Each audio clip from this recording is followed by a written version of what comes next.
Nuestro Dios, a través del apóstol Pablo, nos dice en la segunda carta a los Corintios, capítulo 5, versículo 7, porque por fe andamos, no por vista. Y de esta manera comenzamos en su presencia. Y poder entender de que estamos realmente en la presencia de Dios, lo tenemos que aceptar por fe, no porque realmente lo veamos. Pero sí podemos confirmar la realidad con seguridad de que nuestro Dios es un Dios presente. Y en este día, martes 27 de abril, tenemos una nueva oportunidad por la gracia, la misericordia de nuestro Dios, de poder estar en torno a su santa palabra, para poder aprender de los personajes bíblicos cómo fueron sus experiencias, las cuales ellos tuvieron en la presencia de este Maestro celestial. Pero de igual manera tú, mi querido amigo, mi querida amiga, tienes que tener tu experiencia con Jesús. Tienes que fortalecer tu relación con tu Dios. Tienes que hacer del Señor tu Salvador. Debes invitarlo a tu vida, a tu corazón, a tus decisiones, a tu trabajo, en tu hogar, con tu familia. Y la intención de estos temas también, de estas reflexiones, es poder ver a Jesús obrando y trabajando en las personas, quizás de una manera diferente de la que lo hemos aprendido.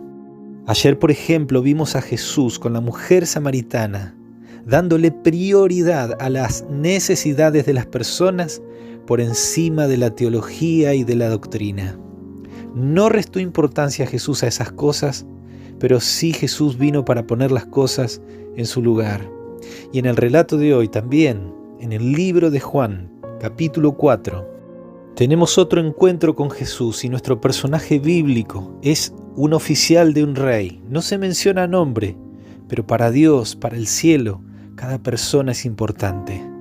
Y esto nos tiene que ayudar a ver a las personas con la mirada de Dios. Y que aunque no conozcamos el nombre de una persona que está necesitada, que nosotros no conozcamos, eso no nos tiene que impedir poder ayudarles. Versículo 46 del capítulo 4 del libro de Juan dice que Jesús fue nuevamente a Caná de Galilea y había allí en Capernaum un oficial del rey cuyo hijo estaba enfermo. Verso 47, cuando oyó que Jesús había llegado de Judea a Galilea, se acercó hasta él y le rogó que vaya con él para sanar a su hijo que estaba a punto de morir. La situación estaba compleja, la situación era extrema. Un padre desesperado porque su hijo está a punto de morir, en agonía.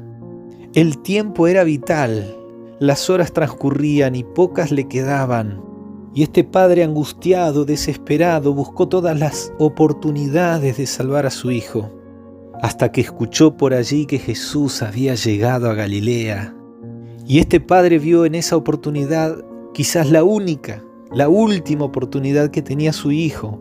Si Jesús iba con él hasta su hogar para que hiciera ese milagro de restaurarle la vida, le rogó a Jesús: Señor, desciende conmigo, mi hijo está a punto de morir.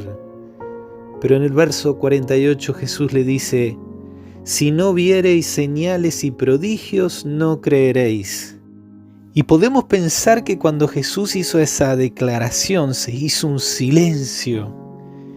El Padre le corrió un sudor frío, porque él le esperaba de Jesús, a quien había escuchado que sanaba, que recorría las aldeas, los lugares y los enfermos eran restaurados. Él seguramente esperaba que la reacción de Jesús fuera apresurarse para ir con él y salvar a su muchacho. Pero Jesús confronta al Padre con una actitud de fe. Si tú no ves una señal, un milagro, un prodigio, no vas a creer. Ay, mis amigos, Jesús responde de maneras que nosotros no entendemos o no esperamos. La actitud, la naturaleza humana funciona de esta manera. Nos resistimos a Jesús, tardamos en darle el lugar que Jesús necesita para hacer su obra, para restaurar nuestra vida, para traer bendiciones, para evitarnos dolores Y cuando en última instancia, en una situación desesperada, le damos lugar a Jesús, buscamos, procuramos a Jesús, pretendemos que Él obre las cosas conforme a nuestros criterios, conforme a nuestros apuros, a nuestra desesperación. Este padre pretendía que Jesús fuera con él delante de su hijo y que hiciera un milagro. Y es porque Jesús conoce nuestra naturaleza humana, cómo pensamos, cómo reaccionamos. Es que le dijo a este padre: si no vieras un milagro no vas a creer. Verso 49, el oficial del rey nuevamente le dice, este padre le dice a Jesús: por favor, desciende antes que mi hijo muera, Señor. Este padre en esa angustia extrema veía cada minuto como vital, como importante. Para él no era momento de que Jesús cuestionara su fe, su forma de creer. Pero ¿saben qué, mis queridos amigos? Cuando le permitimos a Jesús que reenfoque nuestra forma de creer, de tener fe en lo que Él puede hacer, nos ahorraremos tiempo y nos ahorraremos momentos de angustia. Versículo 50, Jesús le dijo: ve, tu hijo vive. Y el hombre creyó la palabra que Jesús le dijo y se fue. Jesús no estaba condicionado a tener que estar en el mismo lugar para restaurar la vida del muchacho. Solamente Jesús podía decir: tu hijo vive. Y el milagro de restauración sería hecho por el poder de la palabra de Jesús. Y para ello no era esencial que Jesús estuviera presente, que tocara al muchacho, ya que la distancia no condiciona a Jesús, porque en su palabra hay poder. El mismo Dios que creó los cielos y la tierra por el poder de su palabra. El apóstol Pablo, hablándole a los Romanos capítulo 1, verso 16, dice: porque no me avergüenzo del evangelio, de la palabra de Dios, porque es poder de Dios para salvación a todo aquel que cree.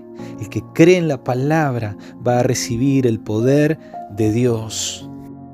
Versículos 51 al 53 dice que cuando ya este padre volvía, confiado en esa palabra de Jesús, salieron sus siervos a recibirle con una buena noticia: tu hijo vive. Este les preguntó: ¿a qué hora? ¿A qué hora había comenzado a mejorar, a sanar? Le dijeron: ayer a las 7 de la tarde le dejó la fiebre. Y el padre entendió que esa era la hora en la cual Jesús había dicho: ve, tu hijo vive. Mis queridos amigos de Jesús, en gran parte del mundo cristiano se ha acostumbrado a las personas a que tienen que ir a determinado lugar, a determinada iglesia, ante ciertas personas para encontrar un milagro. Y en cierta manera se confronta a las personas a creer en Jesús a través de ese milagro. Pero Jesús aquí nos está diciendo que más importante que el milagro es que tú creas en la palabra de Él. Y en la historia del cristianismo ha habido cientos y miles de personas que han ido en busca de un milagro y quizás lo han encontrado o han pretendido haberlo encontrado. Pero de repente son personas que no han creído y no han vivido conforme a la palabra de Jesús. Jesús está diciendo: la palabra es más importante que el milagro, porque yo a través de la palabra puedo estar en tu hogar, en tu vida, porque la distancia no me condiciona. Si tú crees en la palabra, yo puedo obrar maravillas de restauración. Ese padre que fue desesperado, limitado con el tiempo, angustiado, volvió tranquilo, en paz, volvió con todo el tiempo del mundo, porque llevaba la palabra de Jesús en su corazón. Y hoy, en este momento, quiero decirte: no pretendas que Jesús obre conforme a tus criterios, y mucho menos no pretendas que Jesús haga un milagro cuando tu fe no está dispuesta a creer en su palabra. Te dejo un fuerte abrazo y que Dios te bendiga.